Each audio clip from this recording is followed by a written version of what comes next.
যে সুদের যে ক্ষতিকর প্রভাব এগুলো কিন্তু আমাদের বিজনেস স্কুলে শিখায় না, ইকোনমিক্স স্কুলে শিখায় না। আমাদের কোনো পাঠ্য বইতে সুদের কোনো ক্ষতিকর প্রভাব নিয়ে একটা লাইন পাবেন না, একটা লাইন। এত বড় একটা হারাম বস্তু কোনো ক্ষতিকর প্রভাব কোনো অর্থনীতিবিদ, কোনো ফাইন্যান্সিয়াল অ্যানালিস্ট, কোনো শিক্ষাবিদ, কোনো দার্শনিক আবিষ্কার করে যেতে পারে নাই। ব্যাপারটা কি এরকম? হওয়ার তো কথা না।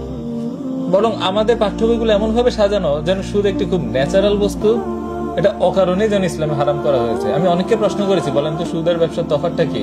তফাৎটা পর্যন্ত ঠিক মতন বলতে পারেন এবং সুদের ক্ষতিকর প্রভাব কি না, আল্লাহ হারাম করেছে সেজন্যই নিষিদ্ধ। কিন্তু এটা যে আসলে আমাদের জন্য খারাপ, শুধু মুসলিম না, হিন্দু, মুসলিম, বৌদ্ধ, খ্রিস্টান, নাস্তিকের জন্য যে সুদ খারাপ, এই বয়ানটা আসলে কেউ তুলেই আনতেছে না। এবং কি এই ধরনের রিসার্চ পেপার পর্যন্ত পাবলিশ করা হয় না।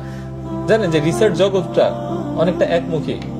আপনি যদি ডারউইনিজমের এগেইনস্টে রিসার্চ করেন, আপনি যদি ট্রান্সজেন্ডার এগেইনস্টে রিসার্চ করেন এবং সুদের এগেইনস্টে রিসার্চ করেন, বড় বড় জার্নালগুলোতে আপনার আর্টিকেল পাবলিশ হবে সেই সম্ভাবনা নাই।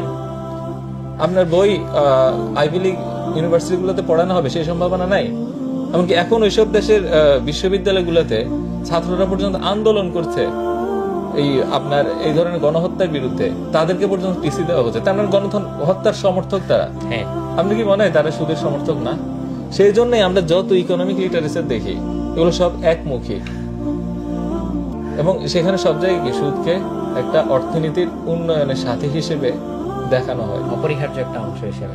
হ্যাঁ, সেজন্য এমনকি মুসলিমদের ব্রেইনও এটা দিয়ে ওয়াশ হয়ে গেছে। সেজন্য মুসলিমরা এখন বলছে কি, সুদ ছাড়া তো আসলে চলা সম্ভব না বর্তমান যুগে, সেজন্য আমরা সুদকেই হালালাইজ করব।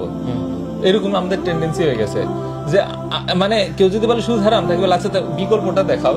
তো এখন কিন্তু এটা বলে না যাচ্ছে মিথ্যার বিকল্প দেখাও, কুফরির বিকল্প দেখাও। হ্যাঁ, কুফরি করা ছাড়া তো চলা সম্ভব না, কুফরির একটা ইসলামিক ভার্সন দেখাও। একমাত্র সুদের ক্ষেত্রে বলতে হবে না, মানে সুদ ছাড়াই যেন আমরা চলতে পারবো না। এইটা তো আমাদের পরাজয়। সবচেয়ে বড় দাসত্ব হচ্ছে সেটা, যে দাসত্বে আপনি নিজেও জানেন আপনি দাস।